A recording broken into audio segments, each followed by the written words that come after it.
ujian yang pertama adalah khauf, takut. Bila kita menghadapi masalah, setelah kita pikir-pikir tak ada solusinya, tak usah pikirkan lagi. Sebab bila kita pikirkan pun tak ada juga solusinya. Tidak ada manusia yang tidak punya problem masalah. Wasta'inu bis-sabri was-salah. Minta tolong kepada Allah dengan sabar dan salat. Yassiru, bagi kemudahan. Wala tu'assiru, jangan susahkan orang. Kenapa anak kecil tak boleh berada di antara dua orang dewasa? Sallallahu ala Muhammad, sallallahu alaihi wasallam. Macam mana kita boleh tahu hadis ni sahih tak sahih?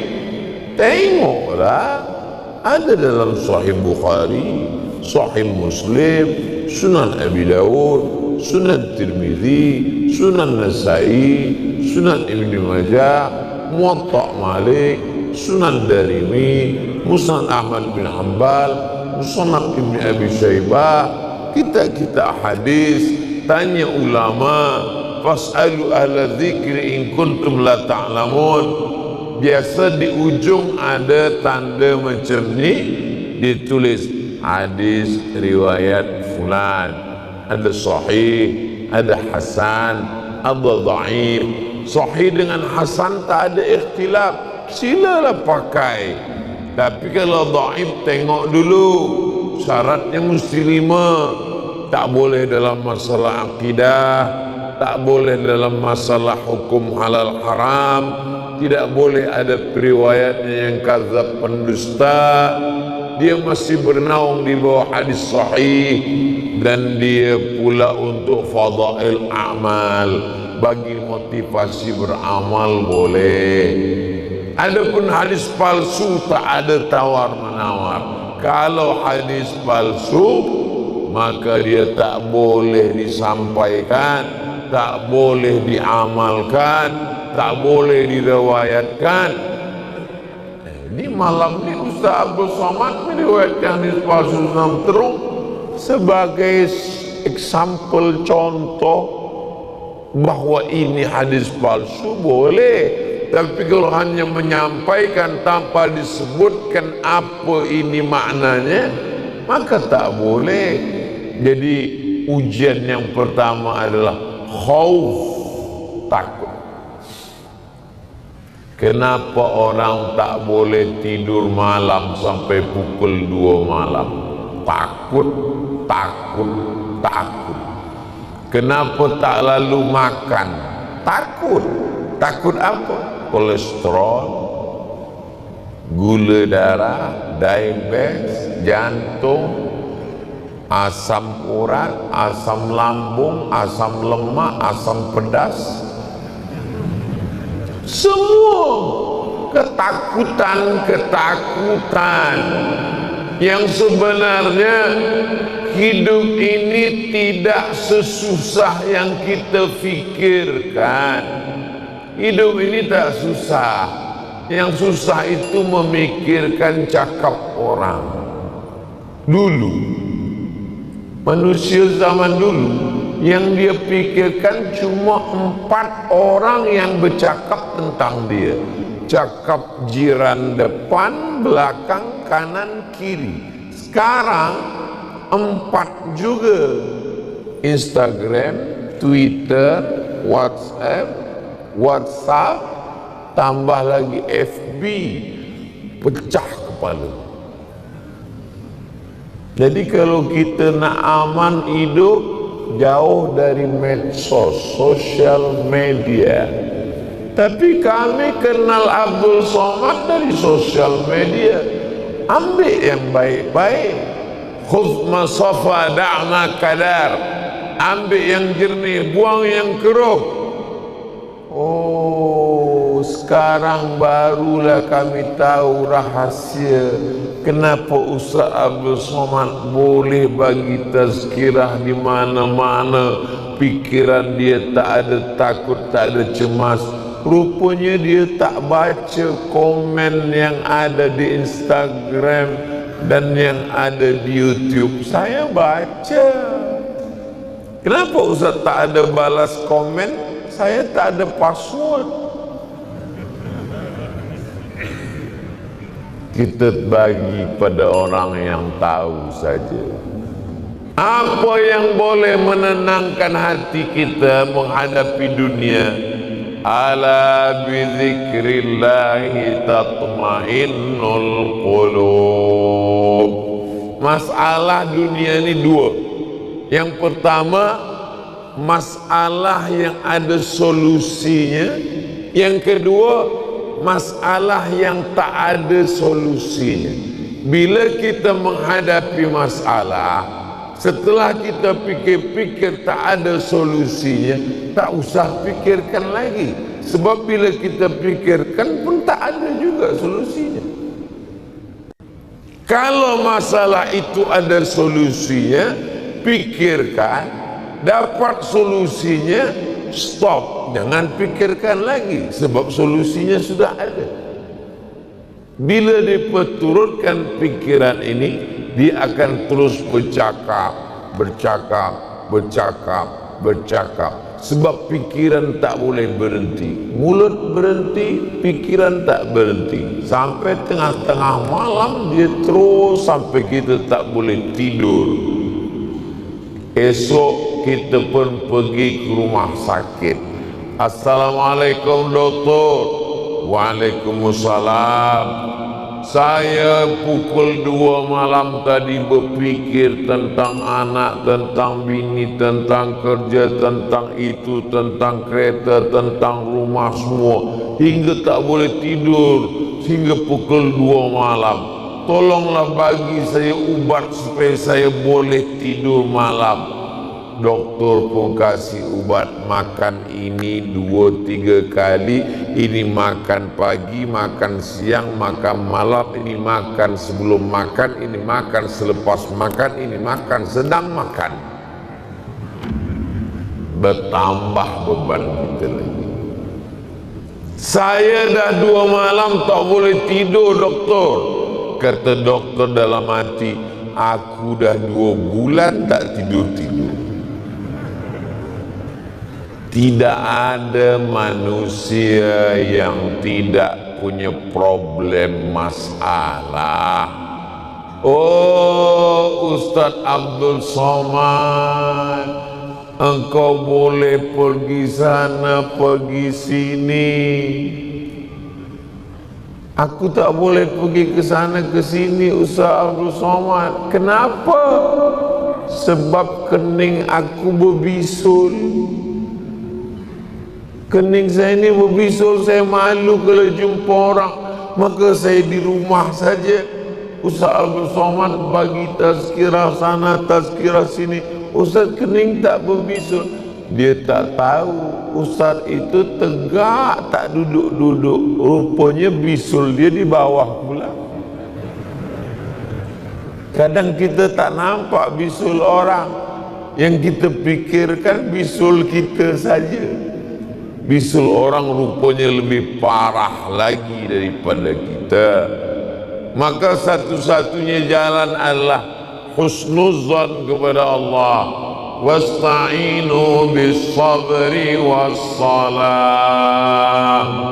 Minta tolong kepada Allah dengan sabar dan salat.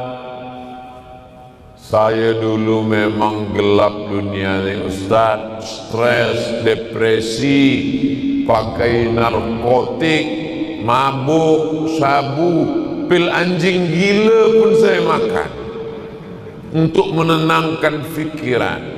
Tapi selepas saya dengar tazkirah Ustaz Abdul Somad, kata Ustaz Somad, banyak-banyak solat. Sekarang saya dah solat Ustaz. Solat apa? Solat Jumat. Solat subuh, solat zuhur, solat asar, solat maghrib, solat isya, solat duha, solat tahajud, solat qabliyah, solat ba'diyah, tahiyatul masjid, solat hajat, solat tasbih. Tapi jangan bagi tahu banyak macam ni pada orang yang nak masuk Islam. Dia tak jadi masuk Islam. Saya tertarik dengan Islam sebab Islam ni agama yang baik, rahmatan lil alamin, agama yang bersih, lepas kencing maaf berbasuh. Saya dah tak nak lagi pakai guna tisu saja. Dia bersih tapi tak suci. Macam mana bila saya masuk Islam? Bila kamu masuk Islam, sembahyang subuh, sembahyang duha, sembahyang zuhur, sembahyang asar, sembahyang maghrib, sembahyang isya, tahajud, witir, hajat. Kata dia tak jadilah keruncun. Yassiru, bagi kemudahan, wala tu'assiru, jangan susahkan orang. Basyiru, beri kabar gembira. Wala tunaffiru, jangan buat orang lari dari Islam. Al-Islamu mahjubun bil muslimin. Orang tak jadi masuk Islam bukan kerana ajaran Islam, tapi kerana sifat orang Islam. Bila kita tunjukkan Islam yang baik, yang lembut, yang santun, yang rahmatan lil alamin, orang tertarik. Ada orang setengah-setengah dia nak belajar Islam, tapi dia masuk ke masjid, dia malu, dia segan. Maka dia dengar di parking, di bawah kereta dia letak parking, dia dengar apa kata khatib. Yang pertama berkhitan adalah Nabi Ibrahim guna kapak. Kita dia tak jadilah masuk Islam. Maka bagi yang sesiapa yang selalu follow, ikut Instagram Ustaz Abdul Somad Official yang followernya hampir 7 juta itu, maksudnya yang belum follow lah. Ada satu iklan, Anda ingin berkhitan tapi takut, ikutlah sunatron. Pagi berkhitan, petang boleh akad nikah. Sebab apa? Kita bagi kemudahan. Anak saya lahir hari tak sampai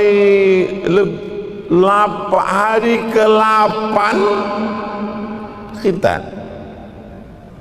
Lepas itu datang pula kawan saya, hari ke-3 dia khitan. Tak jadi saya rekod. Sebab apa? Sebab kita bagi kemudahan. Kalau dia dikhitan masa kecil, dia tak rasa sakit dan amat banyak manfaatnya. Suci, bersih. Anak-anak kecil dia tidak putuskan saf. Kenapa anak kecil boleh memutuskan saf?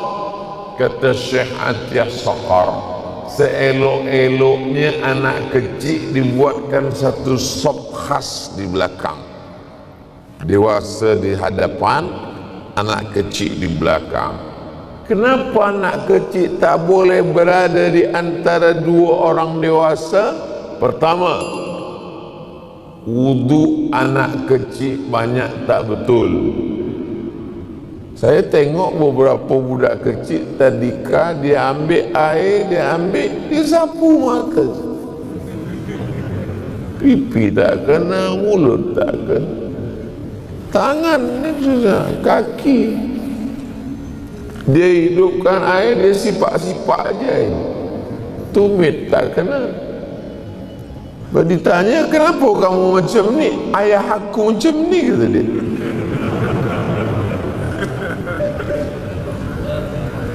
Ini satu lagi sebab kenapa budak kecil tak boleh antara dua orang yang dewasa.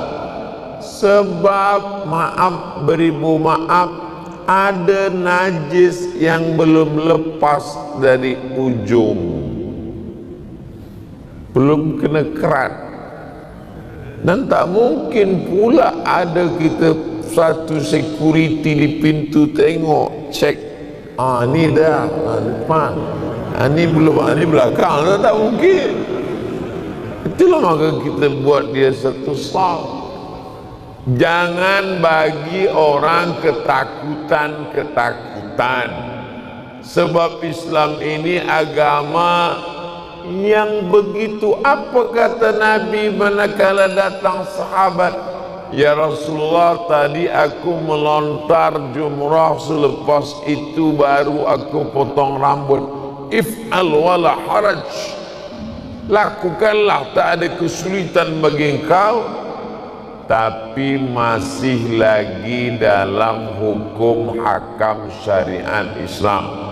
Saya tak ingin pemuda belia-belia kita ini selepas mengaji, esok pagi sesembayang sesuka hati dia, sembayang pukul 8, pukul 9, ditanya mak ibu bapa dia, kau tak ada ke masjid? Saya tengok, kenapa sembayang pukul 7, pukul 8 sembahyang subuh? Kata Ustaz Abdul Somad, jangan buat susah, kita ambil mudah-mudahnya. Itu bukan saya tak ada cakap macam itu. Ada yang tak boleh kita ubah sama sekali. Subuh, zuhur, asar, maghrib, isya tak boleh ubah. Inna salata kanat alal mu'minina kitaban mawquta. Salat itu waktunya sudah ditetapkan Allah Subhanahu wa ta'ala. Jangan ubah. Kalau berubah dia jatuh menjadi qadha. Sedang kita adalah ada. Bagi yang guna usalli fardal maghribi 3 raka'atin adaan, bukan qadaan, kecuali pada saat-saat genting tertentu. Sallallahu ala Muhammad, sallallahu ala